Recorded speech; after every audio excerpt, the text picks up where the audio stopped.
लोकसभा चुनाव और लोकसभा चुनाव में बयानों के क्या है मायने, कौन सी राजनीतिक पार्टियां किस पार्टी पर लगा रखी है एक आरोप और उन आरोपों के कितने हैं अर्थ। विशेष करके भारतीय जनता पार्टी और कांग्रेस पार्टी के प्रत्याशी दोनों हमलावर है चुनावों के मद्देनजर, और उन आरोपों का प्रत्यारोप की जो राजनीति चल रही है उन्हें विषय पर चर्चा करने के लिए आया है मुख्य नायक। पहले अभिवादन स्वीकार कीजिए बालकृष्ण बाविस्कर का। चूंकि आपने कल मुख्य नायक के माध्यम से देखा होगा कि सेंधवा में भारतीय जनता पार्टी का एक मेला सा लगा था, कारण कि मध्य प्रदेश के उप मुख्यमंत्री देवड़ा जी के बयान सुर्खियों में रहे। साथ ही खरगोन लोकसभा के प्रत्याशी गजेंद्र सिंह पटेल ने उनके प्रतिद्वंदी कांग्रेस के प्रत्याशी पोरलाल खरते के जवाब बड़ी ही सरगर्मी से दिए हैं और उन पर भी सवाल दागे। जी हाँ, यदि आपने वो नहीं देखा है तो कृपया इस चैनल को सब्सक्राइब कीजिए और कल का सारा घटनाक्रम देखिए। चैनल का नाम है मुख्य नायक एक महायोद्धा। तो मुख्य नायक महायोद्धा की ये महाप्रस्तुति आपको बयानों के मायने पर ले जाएगी और उसका क्या है राजनीतिक असर और जनता जनार्दन इस पर क्या इसका प्रभाव पड़ेगा ये तो वक्त ही बताएगा। बहरहाल हम बात करते हैं लोकसभा चुनाव में जबानी जंग पर, और जबानी जंग में भी आरोप प्रत्यारोप की तो बात करते हैं।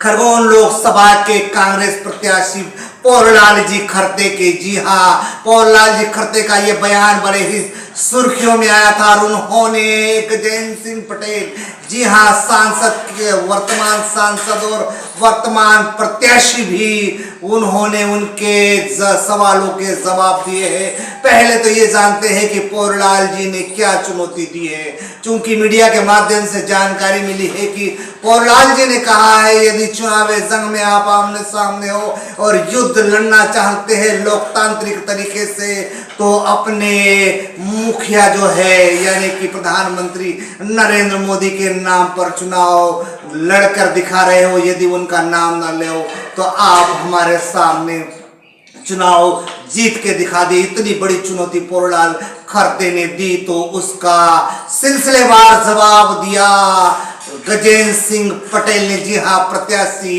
खरगोन लोकसभा क्षेत्र के गजेंद्र सिंह पटेल ने सेंधवा की धरती पर जवाब दिया और कहा कि आप हमारे 5 वर्षों के कार्यकाल का हिसाब मांग रहे हो तो फिर ये बताओ कि कांग्रेस पार्टी ने 60 वर्षों में देश को क्यों गुमराह किया और क्यों आर्थिक रूप से, सामाजिक रूप से, राजनीतिक रूप से और विश्व के परिप्रेक्ष्य में भारत इतना पिछड़ा हुआ था।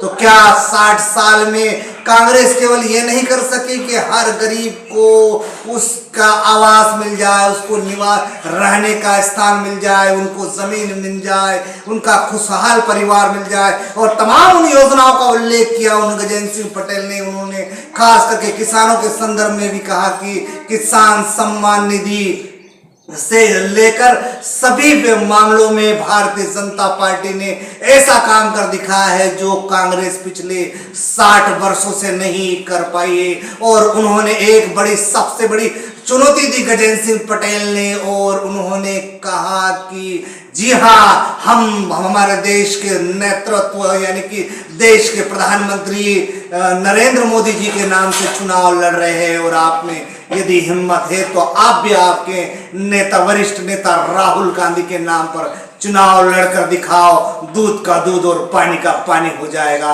इस प्रकार का जवाब देने के बाद भी स्थिति में क्या परिवर्तन होता है ये तो वक्त वही बताएगा।